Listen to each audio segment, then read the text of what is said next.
오늘 새해 첫 주일을 맞이해서 오늘 저녁 헌신 예배 드리는 우리 항존직 여러분들이 이 새해도 많은 은혜와 축복을 받기를 바랍니다. 오늘 우리 성도 여러분, 오늘 저녁에 이 새해 첫 주일에 이 저녁 예배에 참석하신 여러분들 1년 내내 하나님이 주시는 사랑과 은혜와 축복이 차고 넘치기를 바랍니다. 오늘 제가 여러분들에게 전하려고 하는 말씀은 하나님의 인도를 받는 삶에 대한 것입니다. 로마서 8장 14절에 사도 바울은 무릇 하나님의 영으로 인도함을 받는 자들은 하나님의 아들이라고 말씀했습니다. 이 말씀 속에 모든 여성들도 포함되어 있어요. 곧 하나님의 영으로 인도함을 받는 자들은 하나님의 아들과 딸들이라고 하는 말씀입니다. 이 땅 위에 사는 성도들, 곧 하나님의 백성들이란 하나님의 영으로 인도함을 받는 하나님의 아들과 딸들이라고 하는 것입니다. 여러분, 이 세상에서 가장 불행한 사람이 어떤 사람입니까? 돈이 없는 사람입니까? 가정이 없는 사람입니까? 사업에 실패한 사람입니까? 외톨이가 되어 홀로 살아가는 사람입니까? 아닙니다. 물론 이런 사람들도 불행한 사람임에 틀림없으나 사실은 그렇지 않습니다. 이 세상에서 가장 불행한 사람은 하나님의 인도를 받지 못하고 사는 사람들입니다. 어떤 분이 이런 생각을 했습니다. 나는 꼭 하나님의 인도를 받아야 하겠다. 그리고는 늘 나는 하나님의 인도를 받고 싶습니다. 이렇게 기도하면서 살았습니다. 그런데 이분이 그만 실수하여 물에 빠졌어요. 그래서 이분은 이렇게 기도했습니다. 주여 저를 구해 주십시오. 그때입니다. 보트 한 척이 나타나서 그에게 재빨리 구명대를 던졌습니다. 그러나 이분은 이 구명대를 거절했습니다. 왜냐하면 평상시에 이분은 언제나 하나님께서 구해달라고 기도한 분이시기 때문에 하나님의 손이 불쑥 나타나서 자기를 구해줄 줄로 믿고 있었기 때문에 그 보트에서 던져주는 구명대를 거절한 것입니다. 그랬더니 그 다음에 구조용 헬리콥터가 나타났습니다. 그 구조용 헬리콥터에서 사다리가 내려왔어요. 그렇지만 이분에도 그 사다리를 붙잡지 아니했습니다. 왜냐하면 이분은 주님의 팔이 불쑥 나타나서 자기를 구해주리라고 생각했기 때문입니다. 나중에 기다리다가 이분은 그만 죽어서 천국에 갔습니다. 그는 거기서 사랑하는 주님을 만났습니다. 주님이시여, 제가 위태할 때 왜 구원의 팔을 펼쳐주시지 아니했습니까? 그때 주님께서 하시는 말씀이 내가 너를 구해주려고 보트도 보냈고 나중에는 헬리콥터도 보내주었는데 그런데 너는 그것을 거절하였다고 이렇게 말씀하는 것이었습니다. 여러분, 무엇이 문제입니까? 이분은 하나님의 인도하심에 대해서 공부하지 않았습니다. 그러므로 잘 알지 못하였습니다. 하나님의 인도라고 하는 것은 이분이 기다렸던 것처럼 하나님의 팔이 불쑥 나타나는 것은 아닙니다. 하나님은 우리들의 삶 속에서 여러 가지 사건들을 일으키십니다. 또 주변에 여러 가지 도구들을 이용하십니다. 그러므로 우리는 하나님의 인도하심에 대해 배울 필요가 있습니다.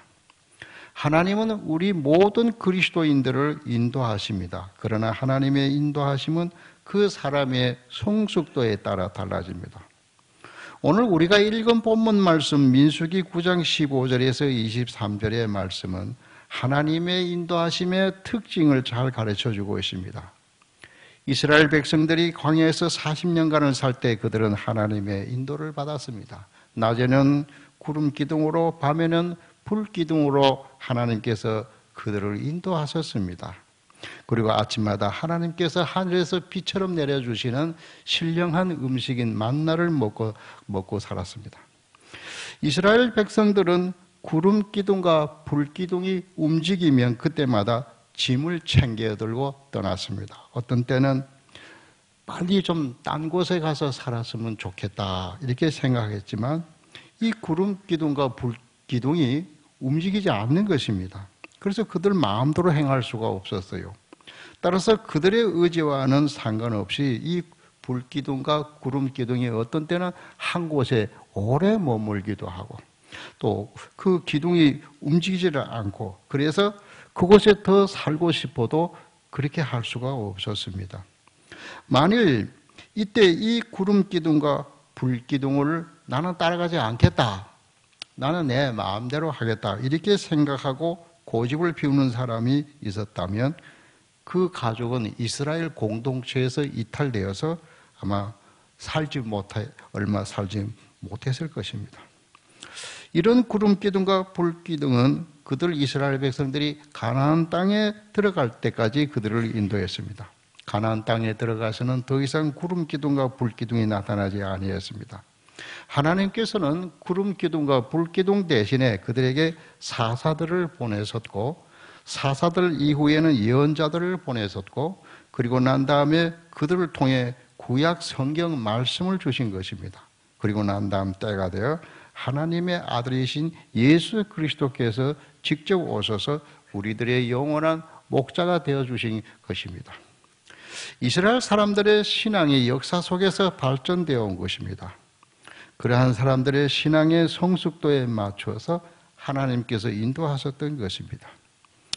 예수 그리스도 안에 있는 성도들은 모두가 다 하나님의 계획 아래에 있습니다. 이 말이 무슨 뜻이냐면 하나님께서는 우리 한 사람 한 사람에 대해서 계획을 가지고 계신다고 하는 것입니다. 그런데 우리들은 나를 향한 이 하나님의 계획에 대해서 알려고 하지 않고 설사 알았다 하더라도 그 하나님의 계획을 따르려 하지 않고 자기의 생각과 계획을 따르려고 하기 때문에 우리들은 인생의 낙오자가 되는 것입니다. 이것은 마치 건축 설계사의 설계도를 따르지 않는 것과 같습니다. 여러분, 우리가 집을 지을 때 어떻게 짓습니까? 먼저 설계를 해야지요. 건축 설계사에 맡겨 집을 짓습니다.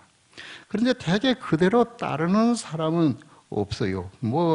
설계도면을 보고 집을 짓다가 예를 들어서 이거 북이 너무 좁다 또는 방이 작다 그리고 좀 변경했으면 해요.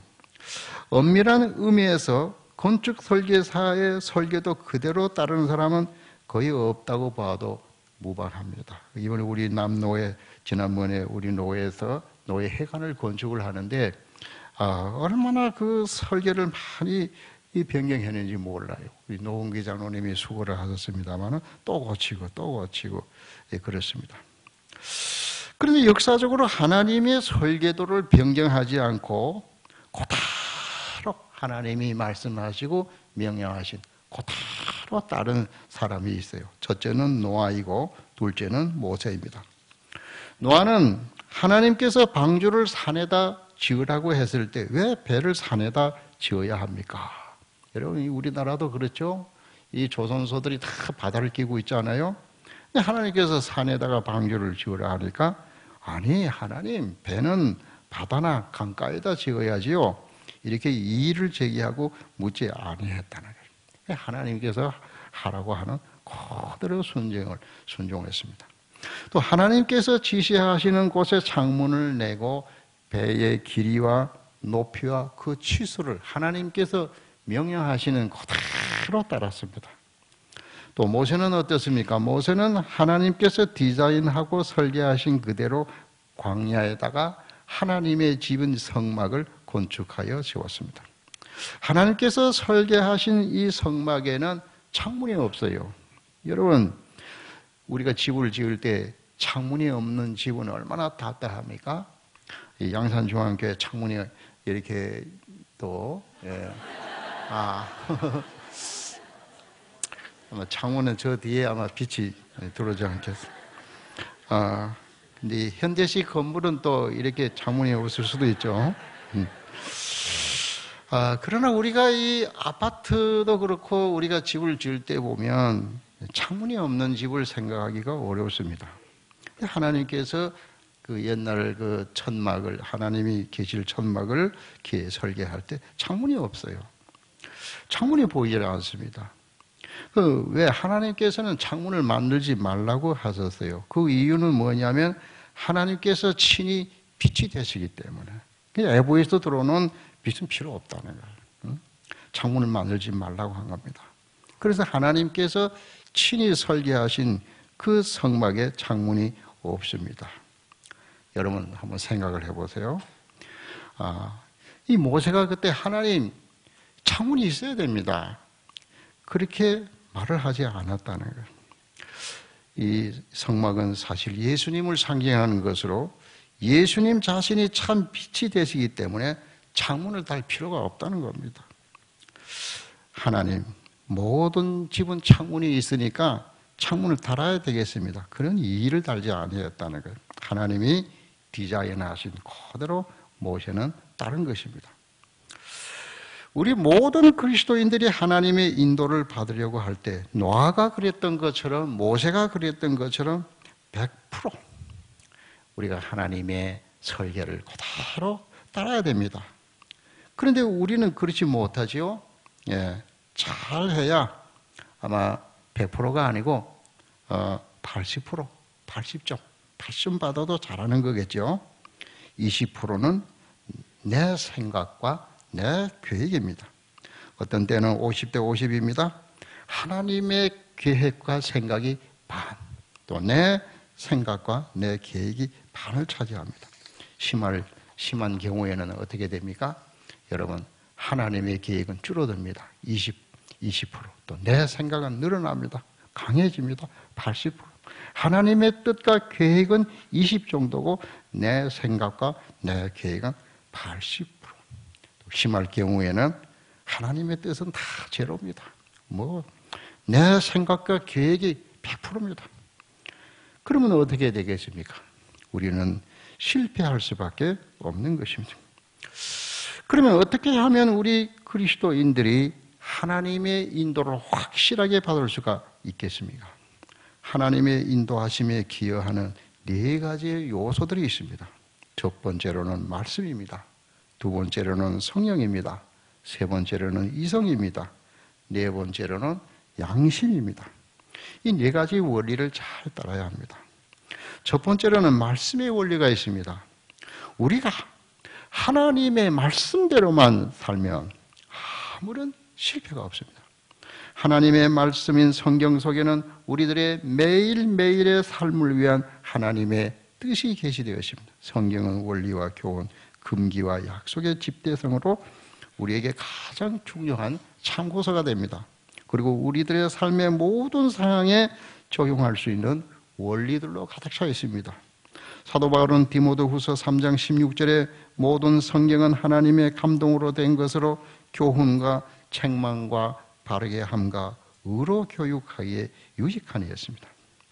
하나님의 아들로 이 땅에 오신 예수 그리스도를 인도한 것은 하나님의 말씀인 기록된 구약 성서였어요. 특히 구약 성서 말씀 중에서 예수님께서는 신명기와 시편 그리고 이사야서를 애도하셨습니다. 예수님의 갈 길을 안내해 준 가장 중요한 길 안내판은 바로 이 구약 성서 말씀이었습니다. 이 안내판을 더듬어 찾으시면서 우리 주님은 고난의 십자가를 지시고 죽으셨습니다. 스퍼전 목사님은 성서를 가르쳐 말씀하시기를 하나님의 말씀인 이 성서는 나침판과 같다고 하셨습니다. 두 번째로는 성령의 원리입니다. 이 성령은 요한복음 14장 14절에 보면 보혜사라고 우리 주님께서는 가르쳐 주셨습니다. 이 보혜사라고 하는 것, 우리 가장 가까이 계셔서 우리를 도와주시는 분이라는 겁니다. 주님께서는 마태복음 7장 7절에 구하라 그러면 주실 것이요 찾으라 그러면 찾을 것이요 문을 두드리라 그러면 열릴 것이니 하셨습니다. 이어서 주님께서는 11절에 이렇게 말씀하셨어요. 너희가 악할지라도 좋은 것으로 자식에게 줄 알거든 하물며 하늘에 계신 너희 아버지께서 구하는 자에게 좋은 것으로 주시지 않겠느냐고. 그런데 누가복음에 보면 아주 의미심장한 해석이 나옵니다. 마태복음 7장 7절에서 9절의 말씀이 똑같이 나와요. 누가복음에 계속 반복되어 나오지만은 무엇을 구해야 하는지 그 핵심적인 말씀이 나옵니다. 누가복음 11장 13절에 보면 너희가 악할지라도 좋은 것을 자식에게 줄 알거든 하물며 너희 하늘 아버지께서 구하는 자에게 성령을 주시지 않겠느냐고 하셨습니다. 하나님께서 구하는 자들에게 좋은 것으로 주신다고 했는데 그 좋은 것이 과연 무엇이냐? 그 좋은 것이 무엇이냐에 대한 대답이 누가복음에 나오는 겁니다. 우리가 구하고 찾고 문을 두드려야 할 것은 성령을 받기 위해서라는 겁니다. 성령을 달라는 것이죠. 요한복음 14장 16절에 보면 우리 주님께서 친히 말씀하시기를 그가 다른 보혜사를 너에게 보내서 했습니다. 요한복음 14장 17절에 그는 진리의 영이라고 했습니다. 우리가 진리 되시는 성령을 구하면 하늘에 계시는 우리 아버지께서는 그렇게 기뻐하신다는 거예요. 응? 물론 우리가 집도 구해야 되고 물질도 구해야 되고 자녀들도 구해야 되고 뭐 미래에 좋은 것을 많이 구하지만 그러나 우리가 성령을 달라고 구할 때는 하늘에 계시는 우리 아버지께서는 그럴 수 없이 기뻐하신다는 거예요. 그렇게 기뻐하신다는 거예요. 그러므로 우리는 성령을 구하고 성령을 찾고 그리고 성령을 받기 위해서 문을 두드려야 합니다. 세 번째로는 이성의 원리입니다. 하나님께서는 성경을 통해서 그리고 성령을 통해서 우리들을 인도하시지만은 동시에 하나님은 우리 인간들의 이성을 통해서도 역사하시는 하나님이십니다. 하나님께서 우리들을 인도하실 때 우리 인간들의 이성을 잠재우시는 하나님이 아니십니다. 그래서 하나님은 우리들을 인도하실 때 우리 인간은 자동 로봇이 아니라는 겁니다. 하나님은 우리들의 이성을 많이 이용합니다. 그래서 하나님은 우리의 상식을 보십니다. 그러므로 합리적으로 생각을 해요. 이성적으로 생각을 해야 돼요. 상식에 어우러지는 일을 하면 안 되겠죠. 또 하나 우리들이 하나님의 인도하심을 생각할 때 염두에 두어야 할 것은 양심이라고 하는 것입니다. 그러므로 네 번째로는 양심의 원리입니다. 우리들의 믿음은 양심이라고 하는 그릇에 담깁니다. 디모데전서 1장 19절에 믿음과 착한 양심을 가지라. 어떤 이들은 이 양심을 버렸고 그 믿음에 관하여는 파선하였느니라 했습니다. 디모데전서 4장 2절에는 자기 양심이 화인 맞아서 외식함으로 거짓말을 하는 자들이라고 했습니다.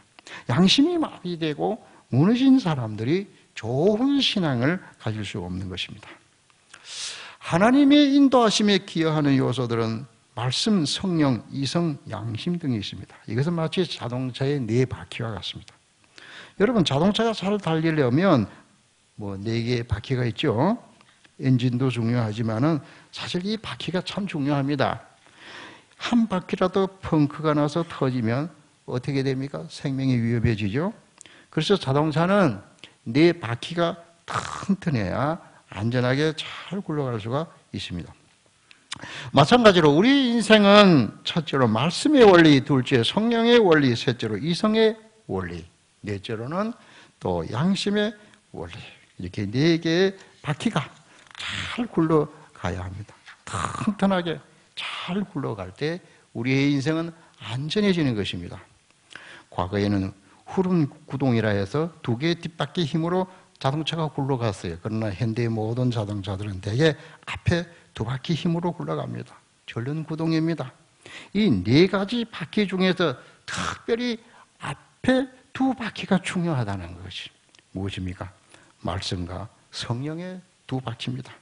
이 두 바퀴가 힘있게 굴러가야 됩니다. 하나님의 인도를 확실하게 확신하는 7가지 질문이 있어요. 첫째로 그것이 하나님께 영광을 가져올 것인가? 사도 바울은 고린도전서 10장 31절에 너희가 먹든지 마시든지 무엇을 하든지 다 하나님의 영광을 위하여 하라고 했습니다. 웨스트민스터 교리 문답에 인간의 주된 목적은 하나님을 영화롭게 하고 그를 영원토록 즐거워하는 것이라고 했습니다. 둘째로 그것이 유익한 일인가? 모든 것이 가나 모든 것이 유익한 것이 아니라고 사도 바울은 고린도전서 10장 23절에 말씀했습니다. 그러므로 우리 그리스도인들은 내가 계획하는 그 일이 내가 좀 더 그리스도의 인격을 닮아가는 데 도움을 주며 나의 복음 증거와 삶과 봉사에 효과적인가 하는 문제를 살펴보아야 합니다. 셋째로 그것이 덕을 세우는 것인가? 그것이 나를 위해서뿐만 아니라 다른 사람의 이익을 위해서 유익한 일인가? 그것이 그리스도인들로 하여금 믿음을 세우고 다른 이들을 세우도록 격려하는 일인가? 넷째로 그것이 다른 사람을 구속하는 경향을 갖는가? 그리스도인들의 사랑은 다른 사람들을 풀어서 자유롭게 하는 것입니다. 다섯 번째로 그것이 유혹에 대한 저항력을 강화시켜 주는가? 우리 그리스도인들은 유혹을 피해야 합니다. 여섯 번째로 그것이 세상으로부터 온 것인가 아니면 하나님 아버지께로부터 온 것인가? 요한일서 2장 15절에 이 세상이나 이 세상에 있는 것들을 사랑하지 말라. 누구든지 세상을 사랑하면 아버지 사랑이 그 안에 있지 아니하니. 일곱 번째로는 내 결단이 다른 이들의 신앙에 장애가 되지 않을까. 여러분, 우리들은 이 현대 사회에 살면서 많은 선택을 해야 됩니다. 결혼도 해야 되고 직업도 가져야 되고 또 교육도 받아야 되고 교회도 또 다녀야 되고 이 모든 일에 하나님께서 우리들의 걸음을 한 걸음 한 걸음 인도하시도록 우리가 바른 선택을 해야 합니다. 우리가 바른 선택을 할 수 있었는가 아니면 바른 선택을 하지 못했는가 하는 것은 골로새서 3장 15절의 말씀에 비춰보면 알 수가 있어요. 그리스도의 평강이 너의 마음을 조정하게 하라. 이 말씀의 뜻은 그리스도의 평강이 너희 마음의 정권자가 되게 하라는 것입니다. 하나님의 인도를 구하는 우리 그리스도인들이 잘 생각하고 잘 결단을 내리면 그 잘 결단을 내린 그 결심에 대한 확증으로 우리들의 마음속에 그리스도의 평강이 임합니다. 어떤 때는 불안해요. 내가 선택을 잘했는가? 내가 결정을 잘했는가? 잘못했는가? 불안해요. 그런데 시간이 지나게 되면요, 마음속에 평안을 느끼게 됩니다. 주님께서 잘 선택했다고, 잘했다고, 올바른 길을 걸어가고 있다고 평안을 줍니다. 그런데 우리가 잘못 선택하게 되면 주님이 원하시지 않는 길을 걸어가면 처음에는 잘한 것 같은데 시간이 지나갈수록 불안해집니다. 뭔가 이래서 되겠는가? 자, 그렇기 때문에 골로새서 3장 15절의 말씀처럼 우리가 잘 선택을 해서 주님이 우리를 보실 때 참 잘한다. 우리의 마음속에 주 예수 그리스도께서 주시는 이 평안, 이 평안이 우리들의 마음에 차게 해야 되는 겁니다. 이제 하나님의 인도를 받는 10가지 원리를 소개해 드리겠습니다. 첫째로 하나님은 성경을 통해서 인도하십니다. 둘째로 하나님은 기도의 장소에서 우리를 인도하십니다. 세 번째로 하나님은 금식할 때 우리를 인도하십니다. 네 번째로 하나님은 겸손할 때 우리를 인도하십니다. 다섯 번째로 하나님은 영적으로 훈련된 친구를 통해 우리를 인도하십니다. 여섯 번째, 하나님은 하나님의 뜻에 합당한 소원을 우리 마음속에 일으키심으로 우리를 인도하십니다. 일곱 번째로, 하나님은 어떤 때는 억제나 강제를 통해 우리를 인도하십니다. 여덟 번째로, 하나님은 영적 은사와 능력을 주심으로 우리를 인도하십니다. 아홉 번째로, 하나님은 우리의 이성을 통해 우리를 인도하십니다. 열 번째로, 하나님은 예수 그리스도의 삶과 죽음을 통해 우리를 인도하십니다. 그러나 하나님의 인도를 받게 해줄 수 있는 가장 확실하고 가장 간단한 원리가 있습니다. 그것이 무엇이냐 그러면 우리 모든 그리스도인들이 자신들이 하나님께로부터 받은 사명과 의무를 다 할 때입니다. 사도 바울은 디모데후서 4장 7절 8절에 나는 선한 싸움을 싸우고 나의 달려갈 길을 마치고 믿음을 지켰으니 이제 후로는 나를 위하여 의의 면류관이 예비되었으므로 주 곧 의로우신 재판장이 그날에 내게 주실 것이며 내게만 아니라 주의 나타나심을 사모하는 모든 자에게 도니라. 이 말씀은 사도 바울이 하나님께로부터 받은 그의 사명과 의무를 다 했다고 하는 그런 말씀이에요. 그렇기 때문에 자신이 하나님께로부터 주께로부터 받은 사명과 의무를 다 하는 사람, 그에게서는 이미 하나님의 인도하심이 시작되고 있는 것입니다. 하나님이 인도하실 것이다가 아니에요. 하나님은 이미 그 사람을 인도하고 있습니다. 여러분, 우리가 교회에서 찬양대원으로 봉사를, 오늘 우리 찬양대가 찬양을 잘하시고 우리 청년들이 되고 있는 것 같은데요. 너무 목소리가 생기가 있어요. 이 찬양대원 되신 여러분들이 다 이 교회 찬양대원이 되어가지고 다 이 하나님께로부터 이 사명을 잘 감당해야 되겠다. 연구하고 기도하고 그럴 때 하나님이 인도하실 것이다가 아니고 이미 하나님의 인도를 받고 있다. 그런 사람은 이미 하나님께서 인도하고 있다는 겁니다. 여러분 교회학교 교사 마찬가지죠. 저는 오늘 늘 이 양산중앙교회에 와서 예배드리는 강구 목사님이 막 애타게 교사를 모집합니다. 그리고 뭐 또 목사님이 직접 글로 쓰셨더라고요. 교사 그렇게 또 근데 많이 또 응답을 안 하더라고요. 목사님이 많이 실망하셨겠네. 네, 자, 이 교사가 얼마나 귀한 건지 몰라요. 이 교사가 된 사람들이 교사가 되어가지고 이 사명을 잘 감당하려고 기도하면 애를 쓰면 하나님은 이미 그 사람을 인도하고 있는 것입니다. 목장의 일꾼들, 구역장 또 구역 건설 구역 일꾼들, 식당에 봉사하는 사람, 마당에서 차량 돌보시는 분들. 저는 이렇게 교회 마당에 와 주차할 때 그 마당에서 겨울철에도 길가에서 다 이 안내를 해주시는 분들 참 봉사를 하는 마당에서 차량을 돌보는 봉사자로서 묵묵히 자기에게 주어진 이 하나님께서 나에게 주신 이 사명을 묵묵히 감당하려고 할 때 그 사람에게는 이미 하나님의 인도하심이 시작되고 있는 것입니다. 영락교회의 원로 목사님이셨던 한경직 목사님께서 입버릇처럼 하시는 말씀이 있었습니다. 도시교회가 싸우지 않고 3년이 지났는데도 부흥하지 않으면 그야말로 이상한 일이다. 여러분, 교회 분쟁을 일으키는 사람들이 누굽니까? 교회를 분열시키고 분쟁을 일으키는 사람들은 엊그저께 이 교회에 처음 나와서 등록을 한 사람들이 아닙니다. 그분들이 뭘 알겠어요? 지난 주일 예를 들어서 한 주일 전에 세례받은 그런 사람들이 아닙니다. 그 교회에 오랫동안 다니면서 하나님의 말씀을 오랫동안 받아먹고 신앙생활을 하던 항존직분자들이 장로 안수집사 권사님들 또 언제 싸웁니까? 저는 그동안에 노예 일 보면서 제가 노예 재판국장도 하고 여러 교회 분쟁 문제 난 걸 보았습니다. 언제 싸우느냐 하고 보니까 주일날 싸웁니다. 그것도 주일날 모여가지고 싸우는데 주일날 예배 후에 또 싸워요. 재직회를 하면서 싸우고 당회를 하면서 싸웁니다. 제가 분쟁하는 교회들이 월요일날 모여서 싸운다는 거 못 봤어요. 토요일날 모여서 싸우는 거 못 봤습니다. 토요일날 놀러 가야죠. 주일날 거룩한 주의 날에 모여서 싸웁니다. 여러분, 주일이 어떤 날입니까? 주일은 우리 주님께서 십자가를 지시고 죽으신 후 3일 후에 부활하신 날이에요.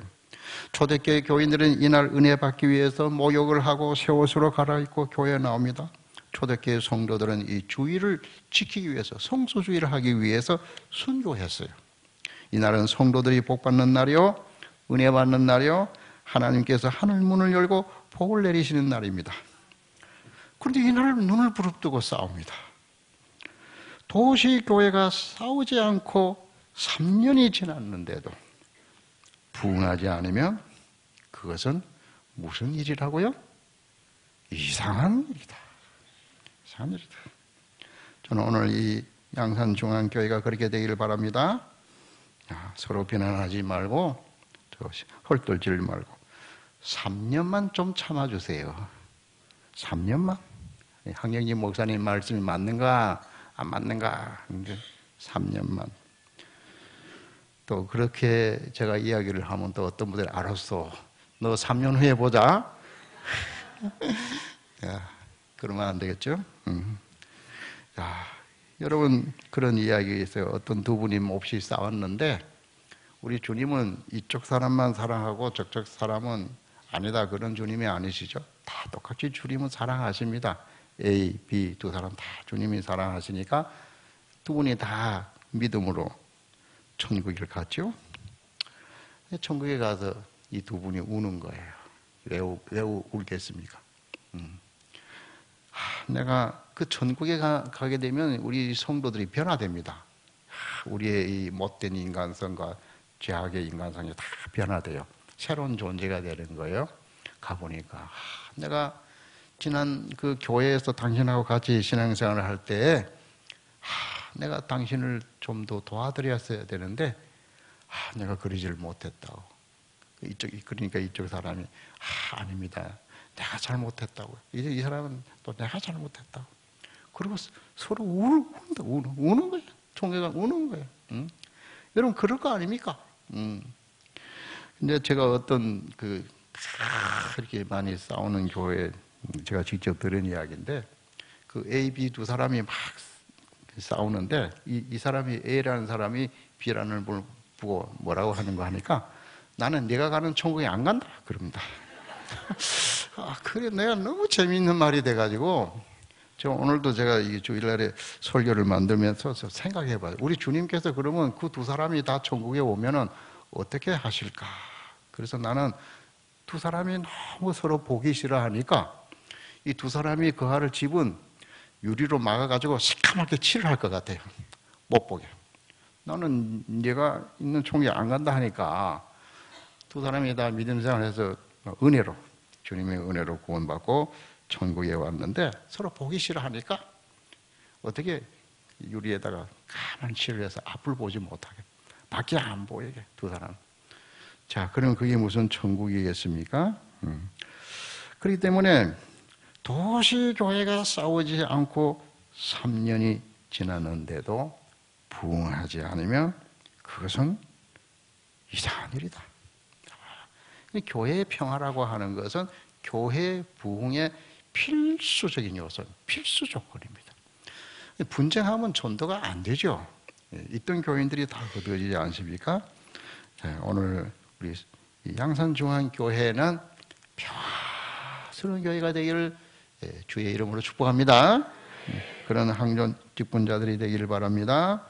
우리 장로교회 헌법을 보면 이 장로 정치 제39조 장로의 직무에 대해서 첫째로 장로는 교회 택함을 받고 7회 회원이 되어 목사와 협력하여 행정과 권징을 관장한다. 둘째, 장로는 교회의 신령상 한계를 살핀다. 셋째, 장로는 교인들이 교리를 오해하거나 도덕적으로 부패하지 않도록 교인을 건면한다.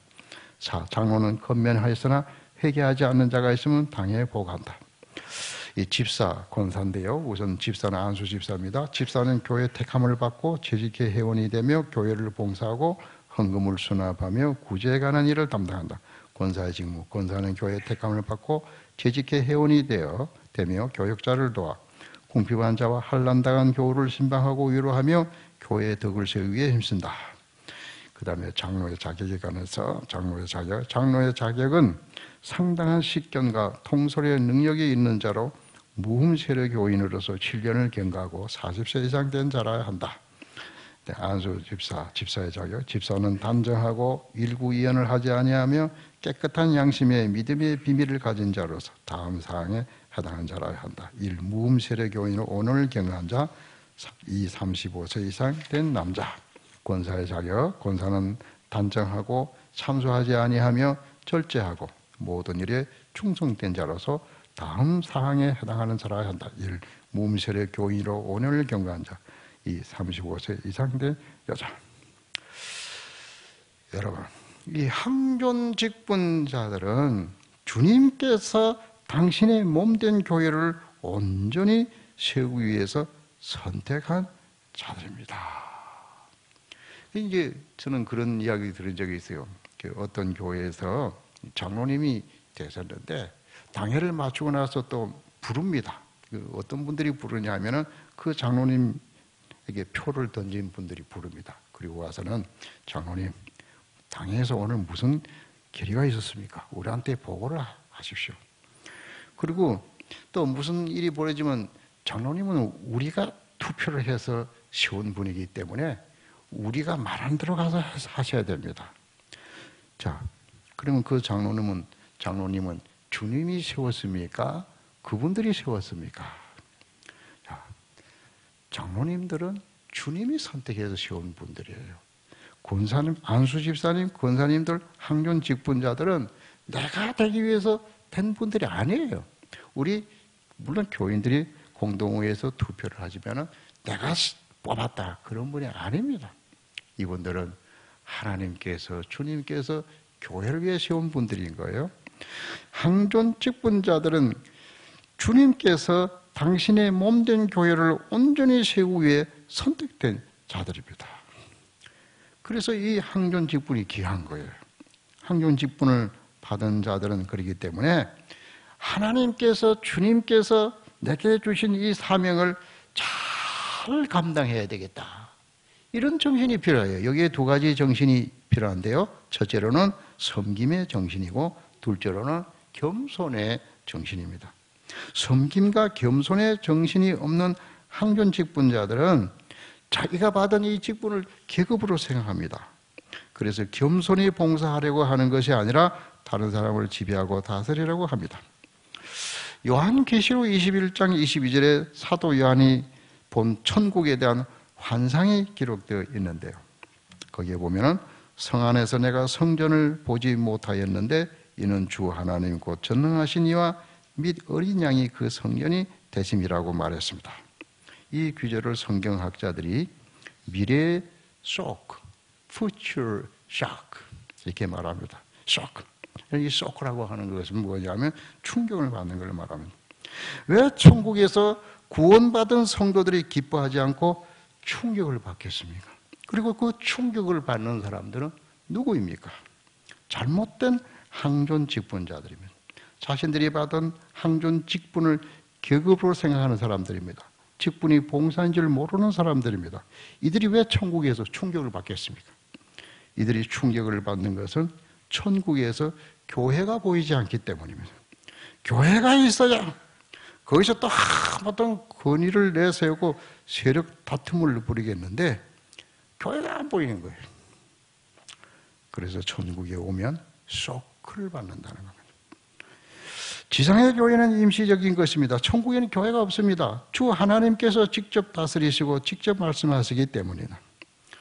그러나 하나님께로부터 사명을 받은 자들이 지상에서 하나님께로부터 받은 이 사명을 소중히 여기고 그리고 이 사명을 겸손한 마음으로 봉사하는 마음으로 자신의 직분을 다하려고 할 때 그러한 자들에게 하나님이 인도하실 것이다가 아니라 이미 그러한 사람들에게는 하나님의 인도가 시작되고 있다.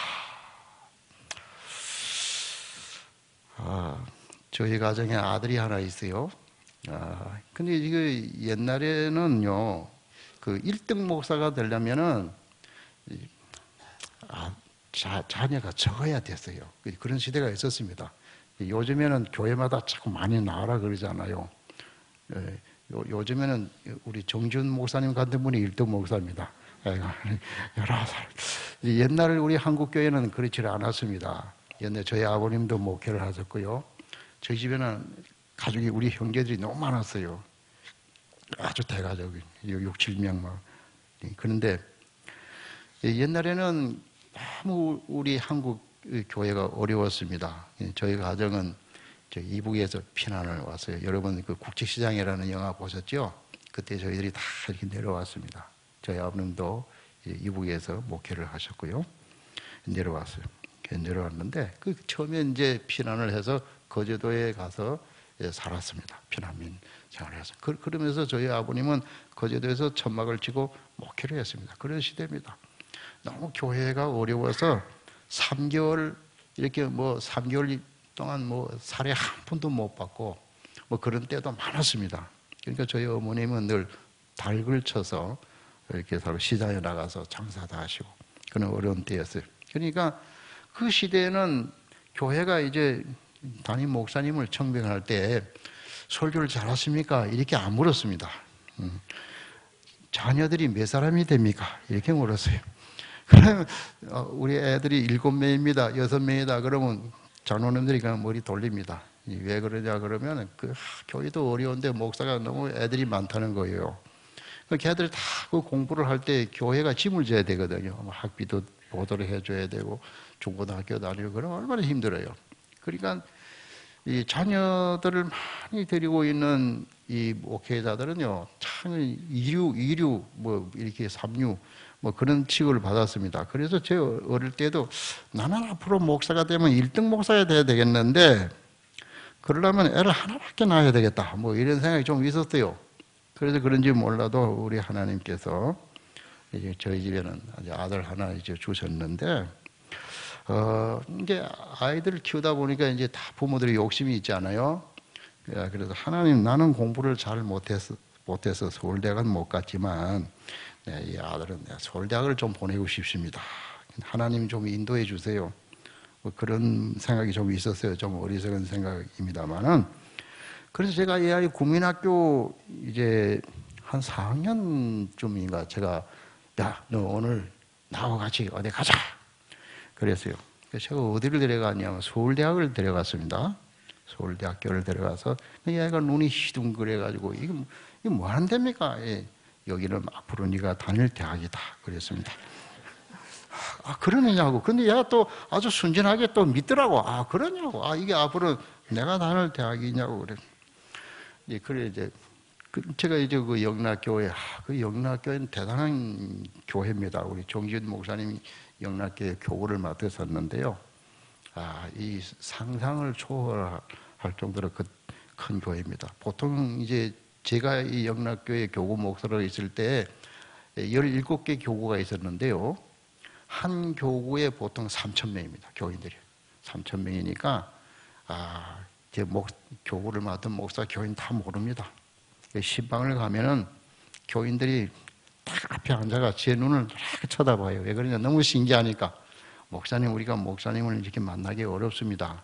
이게 그렇게 귀하게 생각해요. 그 영락교회, 그 영락교회는 그 권사님들이 또 굉장히 파워가 세요. 권사님들이. 수천 명 되는 권사님들이, 대단하신 분들이 많아요. 우리 교구에 계시는 권사님들 보고서는, 권사님들, 이 아들, 내가 서울대학에 좀 보내고 싶은데요. 그랬어요. 그랬더니 그 권사님 중에서 한 사람이 상당히 똑똑한 권사님이신데, 목사님, 그 서울대학 보내려면 선생을 좋은 사람을 만나야 됩니다. 그러더라고요. 그래서, 내가 처음 듣는 이야기인데, 공부 잘해서 가는 건 아니네요. 그래서, 선생을 좋은 사람. 그때만 해도 저는 우리 아이가 보니까, 우리 집사람이 피아노도 좀 공부를 시키고 뭐 이랬더니, 저는 우리 아이가 천재인 줄 알았어요. 지금 보니까 아니더라고요. 그때만 해도, 얘가 음악의 천재구나. 그래서 이제, 그러면 서울대학에 음대를 보내야 되겠다고. 근데 그 권사님 보고, 그럼 권사님이 좋은 선생을 한 번은 소개 좀 해주세요. 그래, 알았다고. 그 권사님이 찾아가지고, 그 서울대학의 입시 제조기라는 별명이 붙은, 아예 별명이 붙었더라고. 그 사람한테 맡기면 그냥 입시 제조기니까 무조건 들어간다. 서울대학에 들어간다는. 그래, 그 선생님 좀 소개해달라. 그래서 그 선생한테 이제 우리 애를 중학교 3학년 때, 2학년인가 뭐 이럴 때, 난 얘가 막 작곡도 하고 막, 그래서 대단한 소질인 줄 알았습니다. 지금은 안 그렇더라고요. 근데 그 선생한테 보내가지고 이제 여차 해가지고, 이제 어떻게 서울대학 들어갔습니다. 서울대학에 음대 작곡과 그때 7명을 뽑는데, 그래 내가 그걸 물었어요. 야, 나는 서울대학을 내가 꿈을 꿔본 적도 없는데 너는 어떻게 서울대학을 다 입학을 하느냐. 그랬더니 아버지 참 이상한 말씀을 하시네요. 그 왜? 아버지 내가 그 국민학교 다닐 때 나를 데리고 서울대학에 가가지고 여기가 네가 앞으로 다닐 대학이다. 내가 그 이후에는 다른 생각을 한 적이 없습니다. 그래서 내가 깜짝 놀랐습니다. 내가 그런 적이 있었냐. 그러니까 여러분들도 자녀들을 한 번씩 데리고 한번 가보세요. 근데 서울대학은 가지 마시고 이 앞에 부산대학, 그러니까 부산대학이라 여의과대학이라. 왜냐하면 다 가버리면 이 교회를 누가 봉사하겠어요? 젊은 사람들이. 그래가지고 이제 졸업을 하고서 보니까는 이제 한 번은 우리 집에 어떤 그 미국 목사님, 선교사님들이 이렇게 왔는데 영어로 이제 이야기를 하는데 이 서울대학 다니는 얘가 갑자기 사라져 버리더라고요. 그래서 제가 충격을 받았습니다. 야, 이 서울대학까지 다니는 아이가 영어를 한마디도 못하니까 실컷이 도망을 치는 거예요. 이 영어라고 하는 거는 뭐 잘하니 못하니 막 이 경상도 말로 씨부려야 됩니다. 뭐 머릿속에 문법을 생각하고 이러면 제가 영어 안 들어요. 되든 말 안 되든 말 막 못해도 하는 척하고 이래야지 영어가 늡니다. 근데 도망을 치는 거야. 어디 가느냐 했더니 뭐 없더라고요. 이래가지고 안 되겠다. 하나님, 야를 이제 미국을 보내야 되겠다고. 그리고 그렇게 해서 제가 별로 그 미국에 갈 생각도 없는 애를 군대에서 제대하자마자 이제 제가 미국에 보냈어요. 영어는 하나도 못하죠. 어학연수부터 이제 보내면 여러분들 그 미국 가는 거 참 쉽습니다. 우리 아이들 여러분들 자녀들 앞으로 더 넓은 세계 공부를 시키려 그러면 미국 그건 뭐 어학연수부터 보내면 저절 다 돼요. 어학연수 쉽지 않아요. 그 어학연수 보내면 그 다음에 지가 알아서 대학도 가고 그런데 그래서 제가 한국 사람들이 가장 많이 안 산다고 하는 일리노이주 삼페인이라는 데가 있어요. 삼페인. 술 먹는 데가 아닙니다. 그 도시 이름이 삼페인이에요. 거기에 이제 그 일리노이 주립대학이라고 좋은 대학에다가 어학연수하게끔 다 입학허가서 받고 영어 하나도 모르는 거예요. 그래서 뭐 학교 기숙사까지 뭐 공항에서 내려가지고 어떻게 학교 기숙사까지 다 제가 마음이 불안한 겁니다. 불안해. 그럼 거기 미국에 가서 그 다음에 지금 어떻게 살아야 되겠어요? 지금으로. 모든 게 다 불안합니다. 하나님 인도해 주세요. 제 아들 하나님 인도해 주세요. 그리고 내가 아이 보고 그래서 야, 너 하나님 인도하실 거다. 내가 기도를 했다. 하나님이 인도하시니까 자, 너 비행기 타고 들라. 자꾸 쳐다봐라. 앞에 뒤에 옆에 뭔가 누군가가 있을 거다. 예, 알았습니다. 근데 우리 아이가 참 미련하게도 말은 또 잘 듣습니다. 알겠습니다. 그래, 좀 찾아봤다는 거예요. 찾아봤는데 하나님께서 다 옆자리에 어떤 여자분을 다 앉게 해주는 바로 옆자리. 그 여자분이 어떤 사람이냐면 바로 우리 아이가 가려고 하는 그 도시의 그 삼편이라는 곳에서 어떤 교회에서 성가대 지휘를 하는 지휘자입니다. 지휘자. 이 지휘자가 이제는 그거 다 내려놓고 이제 한국에 얼마 안 있으면 와야 된대요. 그 자기 후임자를 구하고 있대요.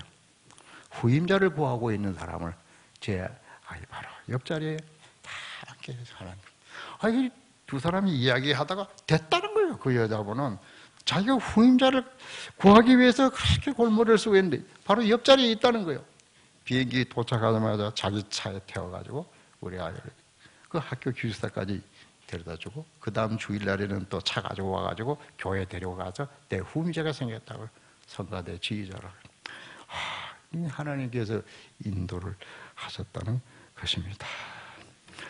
오늘 여러분들 새 첫 주일에 하나님의 인도를 받으시기 바랍니다. 길이 열리기 바랍니다. 우리 하나님의 인도를 받으면서 살면은요, 너무 신기한 일들이 벌어져요. 신기한 뭐 제가 그동안에 살아온 모든 저는 제가 지난해 제가 목회를 이제 은퇴를 하며 모든 걸 정리를 하면서 그동안에 제가 이렇게 목회를 하고 또 이렇게 원로 목사가 되고 하나님의 은혜로 다 이렇게 살았는데 이 모든 것을 다 종합을 해서 한마디로 뭐다? 한마디로 뭐다? 그게 뭘까? 그리고 머리를 싸매고 생각하다가 바로 이거다 하는 것이 하나님의 인도를 받는 삶. 그래서 제가 받은 은혜를 가지고 책도 만들어요. 책도. 제가 그동안에 우리 소정교회에서 책을 많이 썼는데도 교인들이 잘 안 사보더라고요. 그러니까 제가 손해 많이 봤습니다. 보통 책을 써내면은 좀 교인들이 사줘야 되는데 안 사더라고요. 그래서 제가 하도 기가 막혀가지고 제가 기도를 했어요. 하나님, 내가 그동안에 첫 번째 책을 써갖고 얼마 손해봤고요. 두 번째 책을 써갖고 또 얼마 손해봤고 세 번째도 얼마 받습니다. 쭉 내가 손해본 이야기만 했어요. 그랬더니 다 갚아주시겠대. 아, 그래, 알았습니다. 다 갚아주시겠다. 차가 넘치도록 해주시겠대요. 예, 알았습니다. 그리고 나중에 이제 그 하나님의 인도를 받는 삶이라는 책을 썼는데요. 책을 하도 안 읽어보고 사지도 않고 해서 그거는 막 줄이고 줄여가지고 페이지도 줄이고 이래가지고 그 다음에 여자분들이 또 백속에 넣을 수 있도록 얇게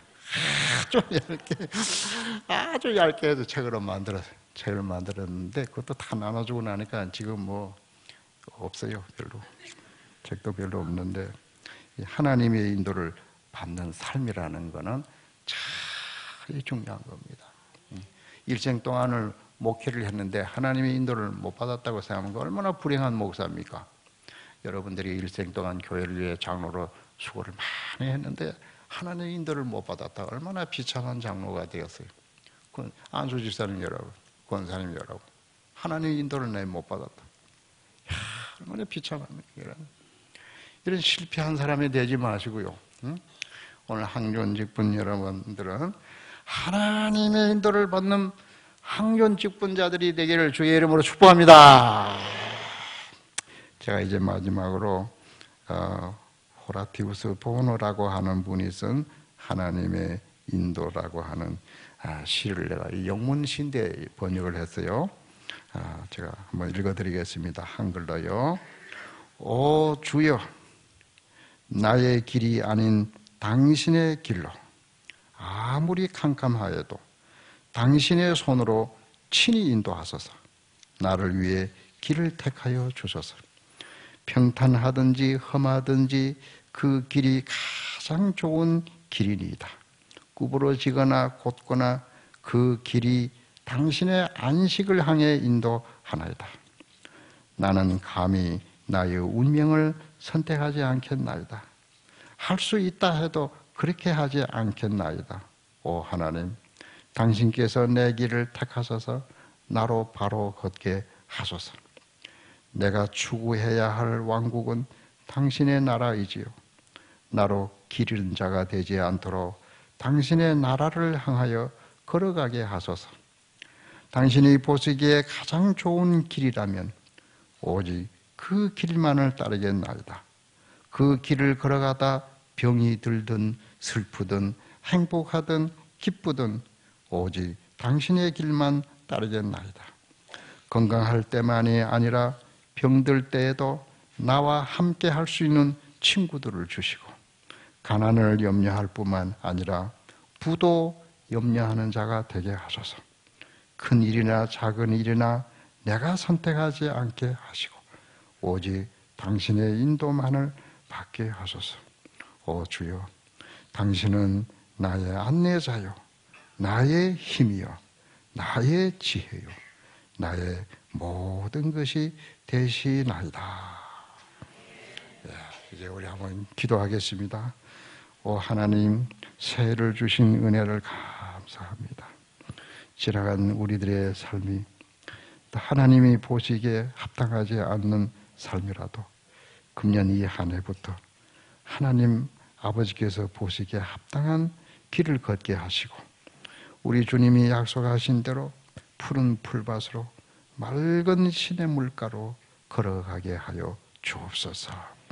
우리 오늘 양산중앙교회 항존직분자들의 머리 위에 성령의 은혜를 부어주시고 믿음을 더하여 주시고 건강을 더하여 주시고 사업의 복을 더하여 주시고 풍성한 은혜로 채워주셔서 양산중앙교회의 기둥들이 되게 하여 주시고 주님 나라의 기둥들이 되게 하여 주시옵소서. 하나님의 인도를 받게 하여 주옵소서.